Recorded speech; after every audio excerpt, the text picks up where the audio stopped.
The happiest day of Daniel Carter's life turned into the most devastating day he had ever experienced.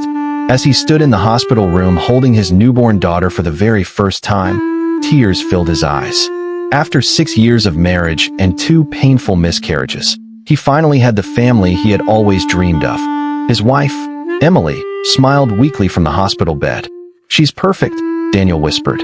For a moment, everything felt complete. But 3 weeks later, one simple comment shattered that happiness. Daniel's mother was staring at a family photo when she frowned. "That's strange," she said. "What? The baby doesn't look like anyone in our family." Daniel laughed. "She's only 3 weeks old." But his mother didn't laugh. Something about her expression stayed with him. At first, he ignored it. Then came more comments. Friends noticed. Co-workers joked. Even strangers occasionally mentioned how different the baby looked. Daniel hated himself for even thinking about it. Yet the thought slowly buried itself inside his mind.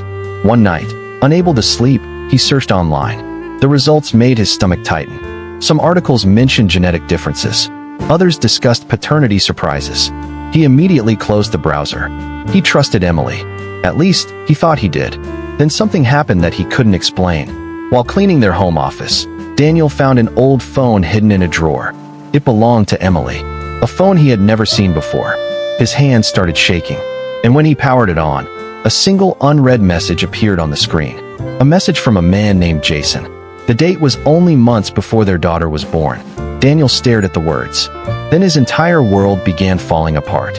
The message was short. "Does your husband suspect anything?" Daniel read it 3 times, then 10 times.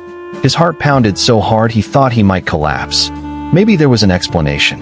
Maybe it was old. Maybe it meant something else. But deep down, he already knew the truth. For the next week, he said nothing. He watched. He listened. And for the first time in years, he began noticing things. The secretive phone calls. The sudden trips to the grocery store. The nervous behavior whenever Jason's name appeared on social media. Daniel felt like a stranger inside his own marriage. Finally, he confronted her. "Who's Jason?" Emily froze. Only for a second. But a second was enough. Just an old friend. Then why did he ask if I suspected anything? The color drained from her face. The silence that followed was louder than any argument. Tears filled her eyes. "I never wanted this to happen." Daniel felt his chest tighten. "What happened, Emily?" She broke down crying. Months before she became pregnant, they had gone through a rough period in their marriage. Arguments, distance, loneliness. And during that time, she had an affair. Just once, she claimed. But once was enough. Daniel felt the room spinning around him. Everything he believed about his life suddenly felt like a lie. "Is the baby mine?" Emily couldn't answer. That answer told him everything. The next morning, Daniel scheduled a DNA test. The longest 2 weeks of his life began. Every smile from his daughter broke his heart.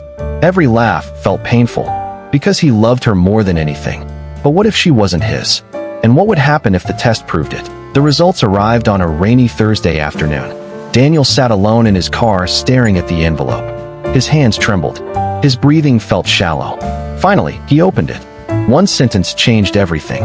Probability of paternity, 0%. Daniel wasn't the father. The world went silent. For nearly an hour, he sat motionless. Then he cried. Not because Emily had betrayed him. Not because his marriage was destroyed. But because the little girl he loved with all his heart suddenly felt like she was being taken away. That night, Emily begged for forgiveness. "I made a mistake." "A mistake?" Daniel replied. "You lied every day for almost a year." She had no answer. Weeks later, divorce papers followed. Friends took sides. Family members argued. The entire situation became ugly. But the hardest part came during custody discussions. Legally, Daniel had options. He could walk away completely. Many people told him he should. "She's not your responsibility. You deserve a fresh start.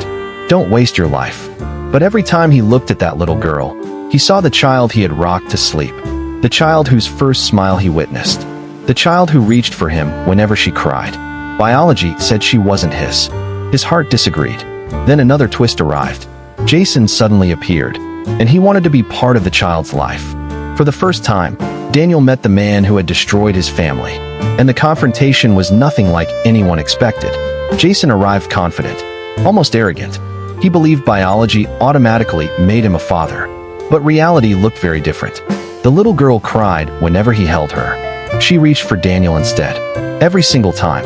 One afternoon, Daniel watched as she wrapped her tiny arms around his neck and fell asleep on his shoulder. In that moment, something became clear.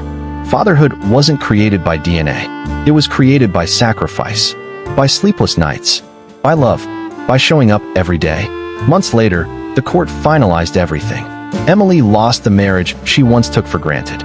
Jason struggled to build a relationship with a child who barely knew him. And Daniel made the most unexpected decision of all. He chose to remain in her life. Not because he had to, because he wanted to. Years passed. The pain slowly faded. The anger disappeared. And the little girl grew up knowing exactly who had raised her. On her 10th birthday, she handed Daniel a handwritten card. Inside were words he would never forget. "Thank you for being my dad." Daniel stared at the note as tears filled his eyes. Because after everything that happened, after every lie, every betrayal, every heartbreak, one truth remained. Love is stronger than blood. The people who deserve a place in your life are not always the people connected to you by genetics. They are the people who stay when staying is hard. The people who choose you every day. And sometimes, the greatest fathers are not the ones who create a child. They are the ones who never stop loving one. That was the lesson Daniel carried with him for the rest of his life. And in the end, it became the greatest victory he could ever have.